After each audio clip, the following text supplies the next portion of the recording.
So back to this. So make them familiar. Use star ratings so people know. For instance, some people use weird proprietary logos or oblong circles or 5 thumbs in a row. Use star ratings. Show the information for your user and the date of the review. It puts the review into context. And even if the review's older, and the added detail will make it look real, because it is real. Also, allow users to rate the ratings. That way you can sort and show the most appropriate or helpful ratings first. And also, summarize information at the top always.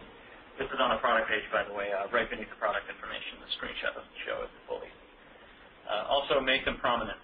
Display them in search results and category pages. Best Buy does a nice job of this, as you can see. And allow customers to use them to sort or mirror their results. And don't forget to ask for them. So again, right on the product page, invite action. There's a good likelihood that they'll be excited when they receive the product and come back to give you some kudos and boast about their experience. Asking will definitely drive more engagement. Polls. Polls are another good way to engage your visitors. This is from ESPN.com. They allow you to gain valuable real-time insights into your customers' thinking. They allow you to engage them by allowing them to participate and make their opinions known with not too much effort. And they also show your relevance to the market by virtue of the fact that people are participating on your site. Again, best way is to make them familiar. Here's a screenshot from CNN. Include a clear call to action. Use radio buttons. Just like with ratings, some organizations use checkboxes or other strange kind of unintuitive voting mechanisms. Don't do that. Your users are familiar with a certain type of interface, and best way to implement this stuff is to stick to what works. And also allow users to both vote and simply see results. Sometimes they'll click in to see what people are voting, and when they disagree with it, they'll vote themselves. They'll call their friends to vote. It's a good way to allow people to kind of just get involved before they get involved. So comments. Comments are really powerful. They're an integral part of blogs, for instance, and they contribute to making them both SEO powerhouses and really highly interactive environments. Every blog post is at the beginning of a discussion. And blogs can either be incorporated onto your own site or run on a separate property. We'll likely be holding a best practices webinar on blogging soon, which will contain a lot of information on how best to implement and think about blogs in the context of your content and web strategy. But for now, we'll talk about the best practices for comments, for the community marketing aspect of blogs. They empower your readers. Without comments, you're cutting yourself off from a lot of potential relationships, and you're missing out on a very powerful element, which is ownership.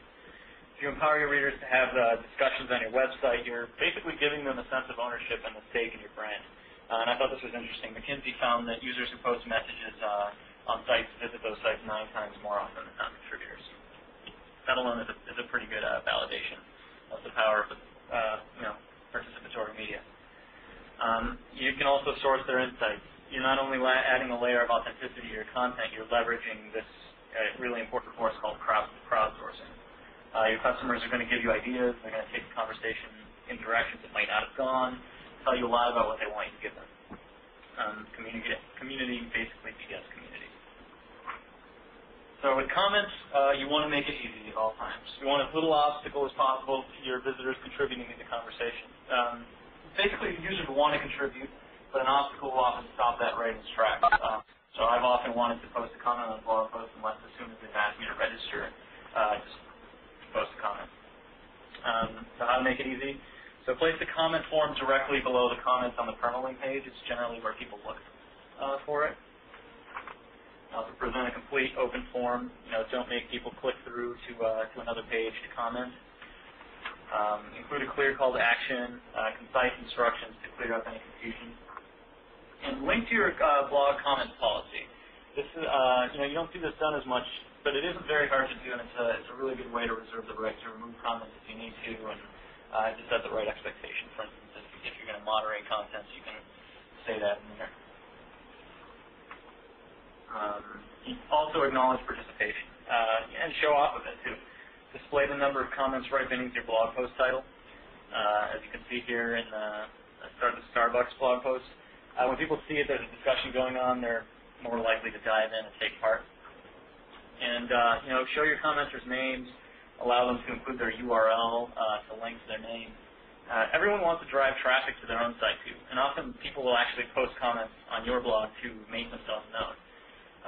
So instead of avoiding this, it's a good force to leverage and embrace because it's just another thing that's compelling to people when they're about to participate on your site.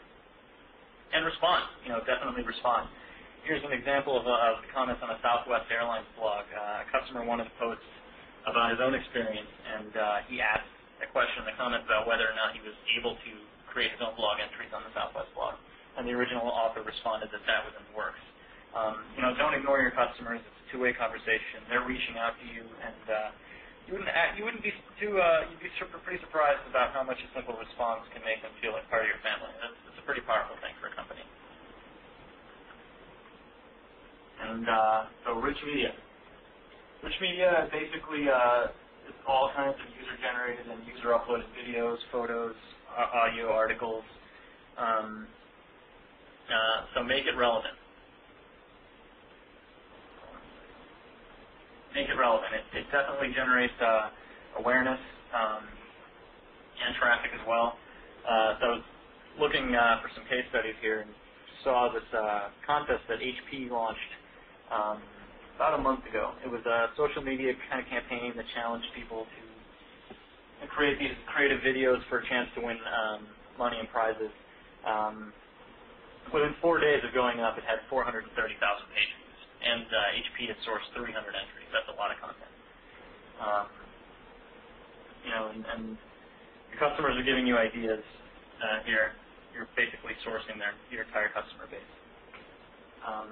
Rich media is inherently shareable.